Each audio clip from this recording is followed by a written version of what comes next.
Hi guys, thanks for tuning in to another video on ForgottenWeapons.com. I'm Ian. I am here today at the Rock Island Auction Company, taking a look at some of the guns that they are selling in their upcoming April of 2016 premiere auction.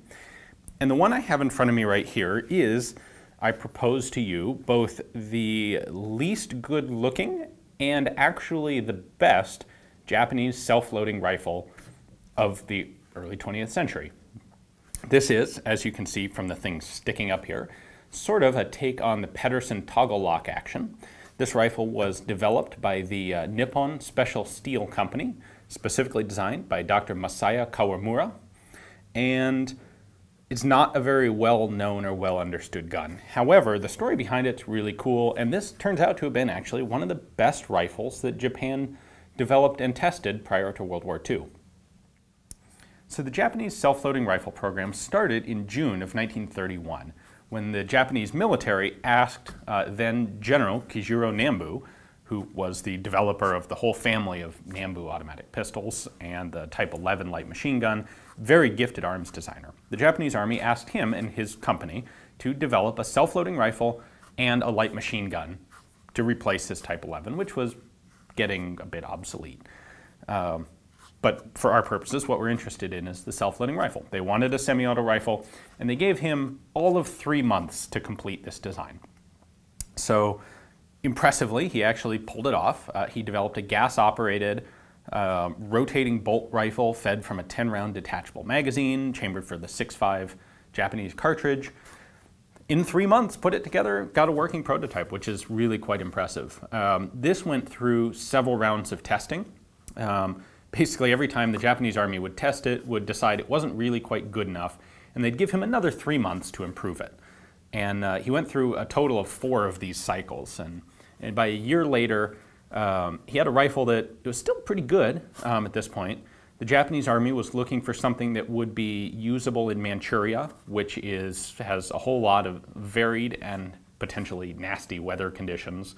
It can get very cold, it can get hot, sandy, windy, all sorts of things that led the Japanese Army to do some pretty rigorous testing on the guns, maybe to the point of being ludicrous. At one point, they actually did a test where they were pouring wet cement onto a rifle as it was firing. No surprise, it stopped firing.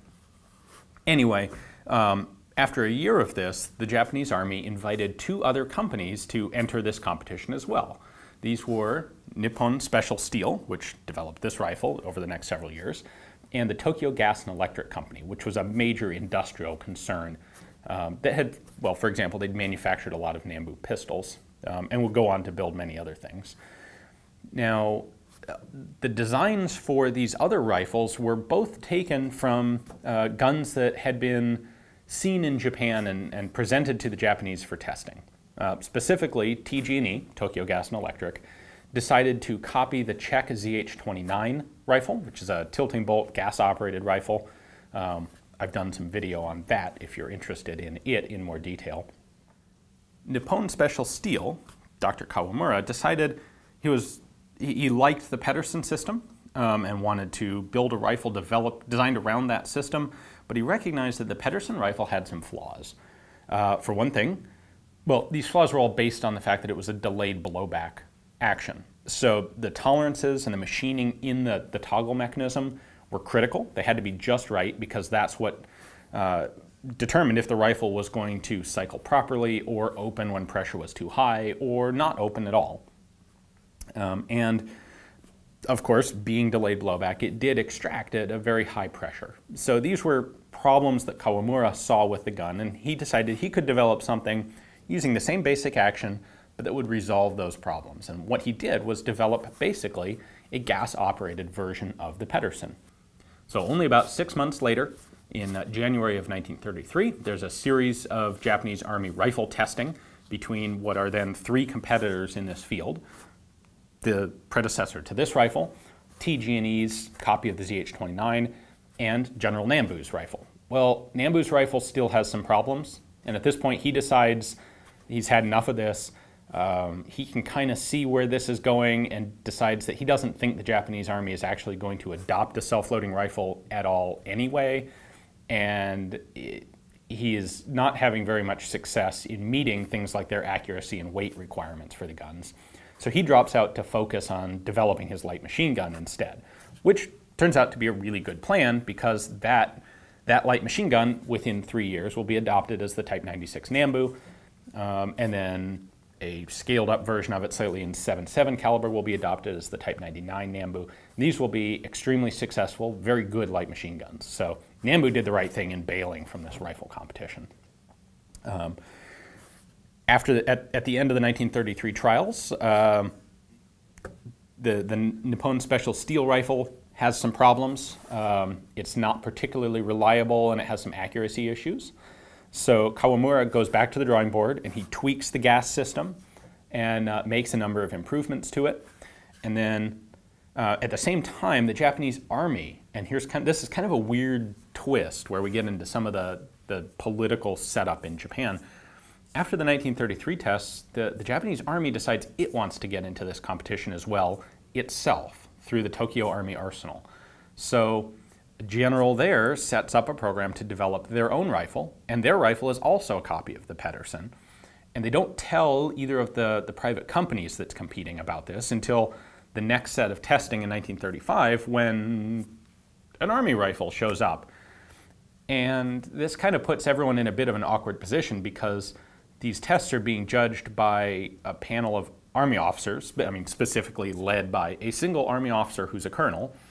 And all of a sudden now one of the competitors is a rifle that is being presented by an Army general.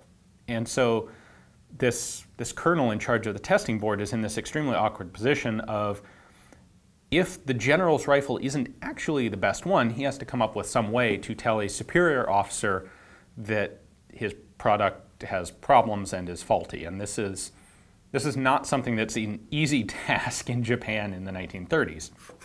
Probably not an easy task in Japan today. So this kind of puts a weird twist on everything that takes place in the trials from there forward.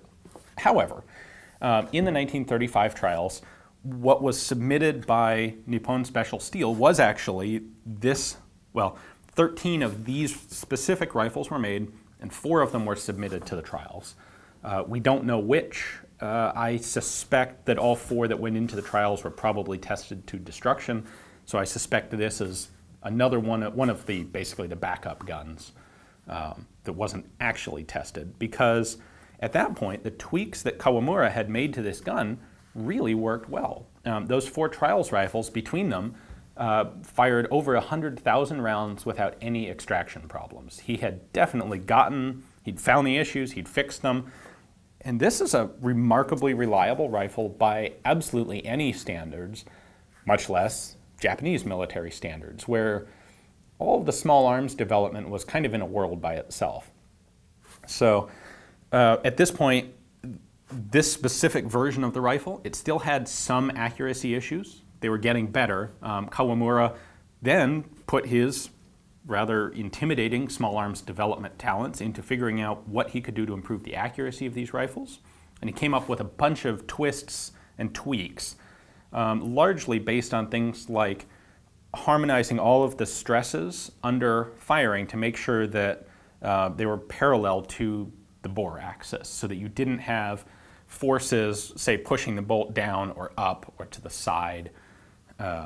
He determined that things like that were causing some of the accuracy problems. And lo and behold, he was right.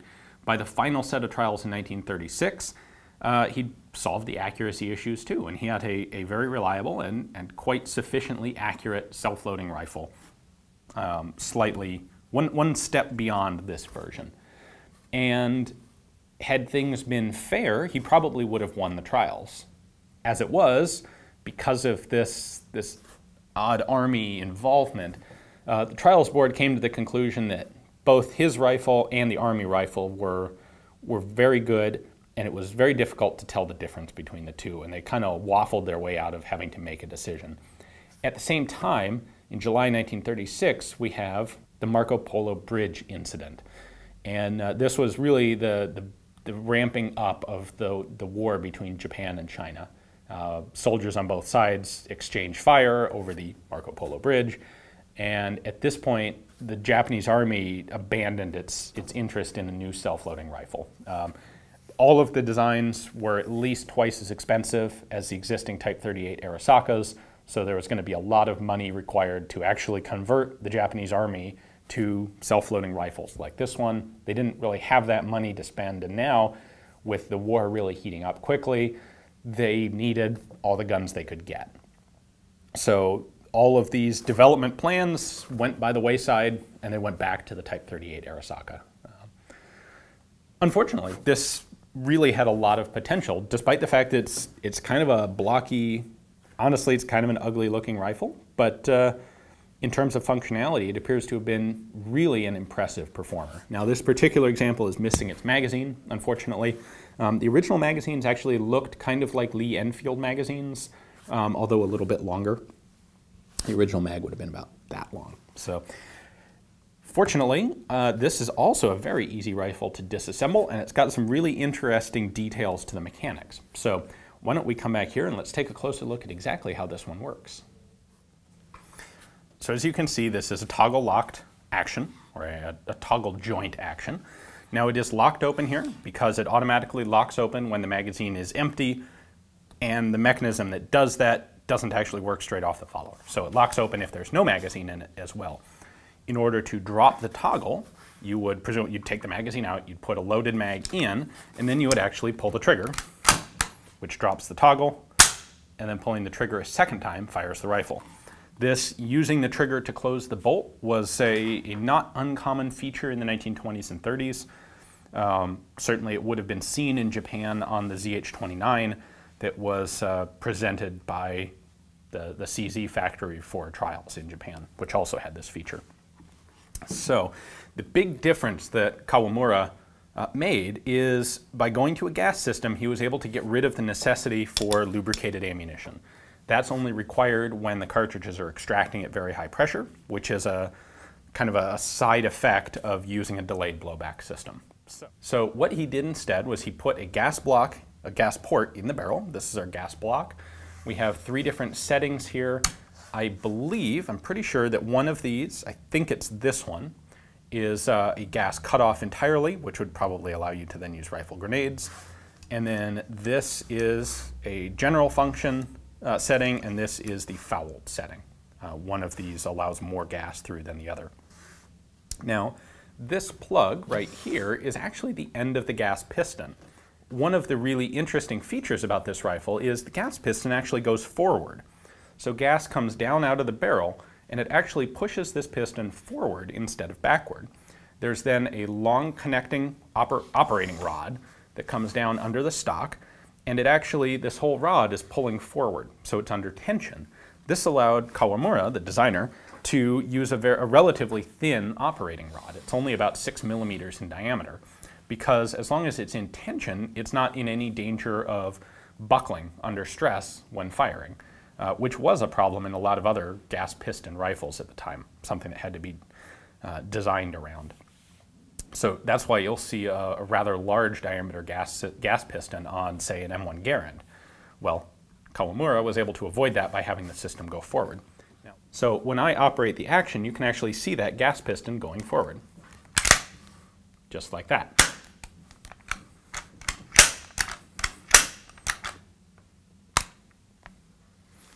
What's happening mechanically is that when the gas piston goes forward, there's this rod that comes here, and then it splits so that it can go around the magazine, and it actually pulls the back of the bolt forward, which kicks it up and opens the action. Because of the gas port, this can be timed so that it only happens when pressure has dropped to a relatively low level in the chamber. That gets you away from the need for lubricated ammo, and makes actually for a very effective rifle. The recoil spring is also located down here in the stock. Unfortunately, the stock is a bit hesitant to come off. I don't want to crack it or break it, so I'm leaving the stock alone, but we can take apart the back end of the rifle, and we can actually get a really good view for exactly how all of this works. Before I take this apart, I want to point out a couple of other features. This is our safety, so you rotate it 180 degrees, that's safe. The forward position is fire. But then you've also got this button right here, and this guy right here. Now this is your magazine release. So we've got a catch right there at the top of it, holds the magazine in. And what's interesting is that this button is actually like a magazine safety, sort of.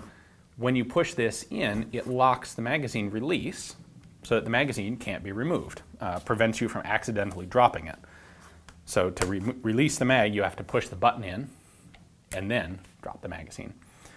Now, this of course never got into full-scale issue because it was always just a prototype. However, had it been, it was designed to take a pair of 5-round standard stripper clips, and it probably would have been issued like the Enfield with a single magazine and reloads by stripper clip. Hence, the locking position on the mag release kind of makes more sense if you're not taking the magazine out on a regular basis.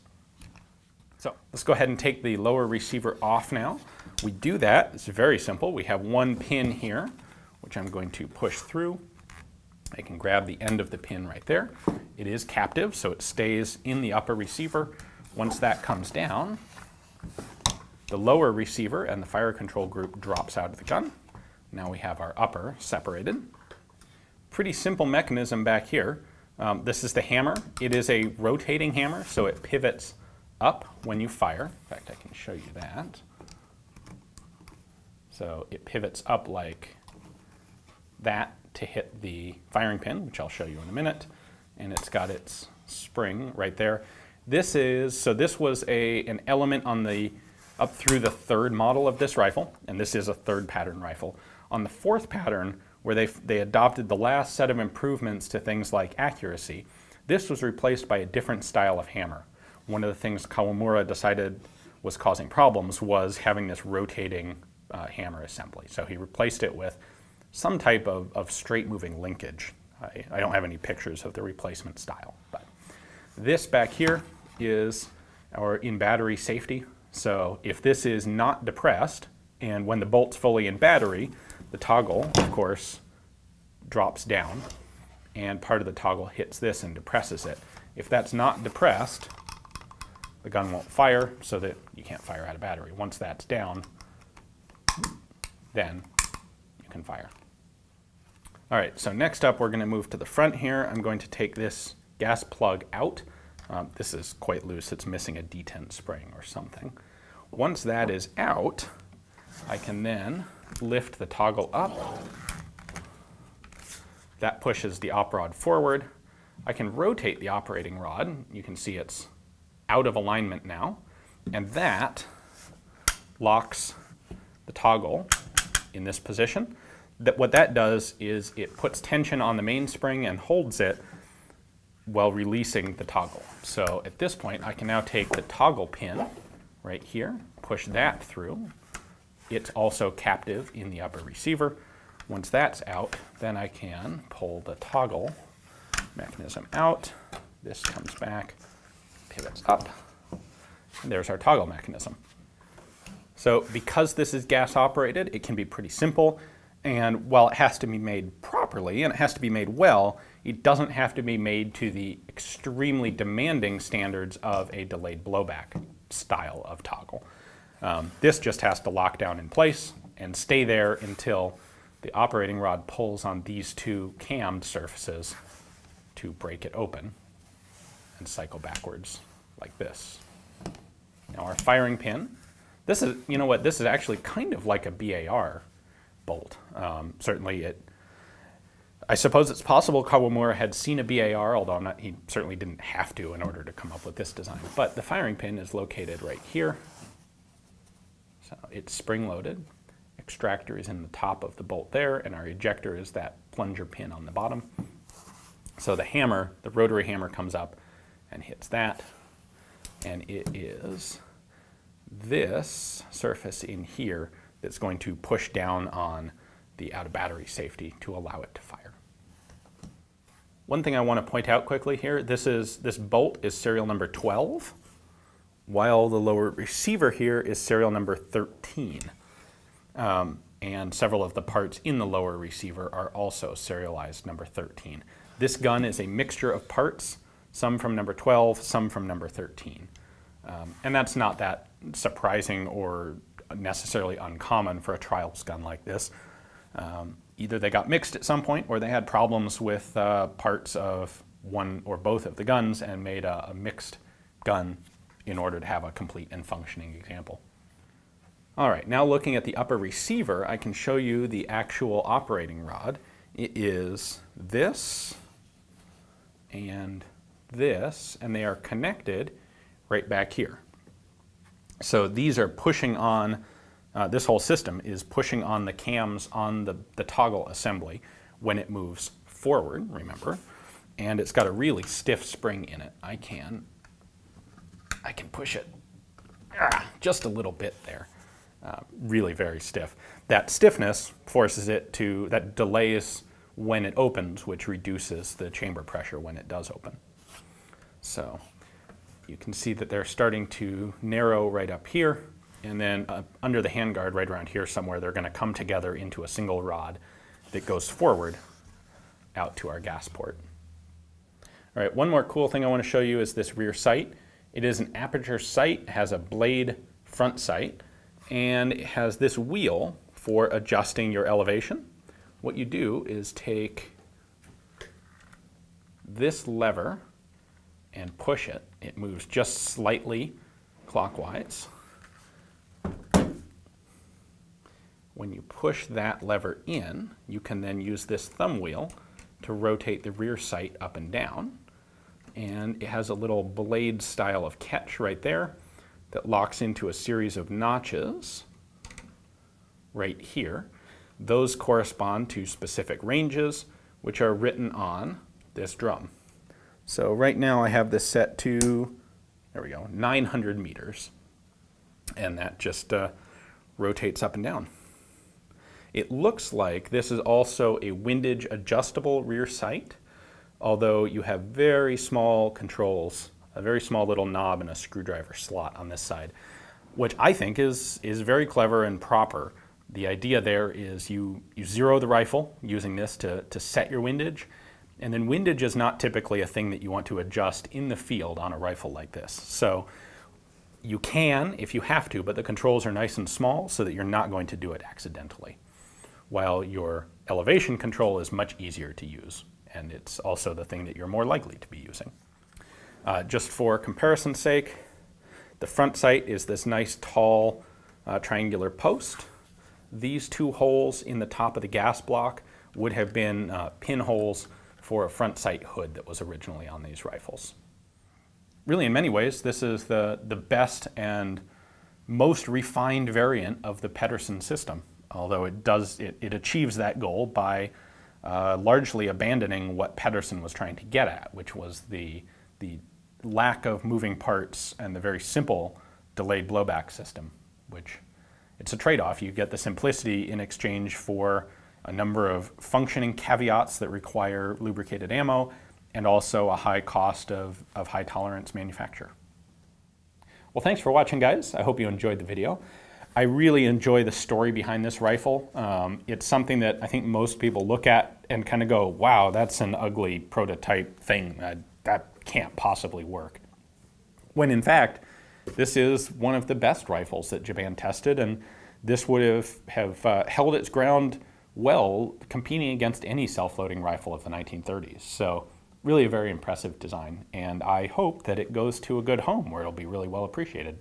It is, like everything here, coming up for sale at the end of April. If you take a look in the description text below, you will find a link to Rock Island's catalog page on it. You can take a look at their pictures and their description there. And you know, this might be a good deal for someone because it's generally an underrated and overlooked rifle. So good luck and thanks for watching.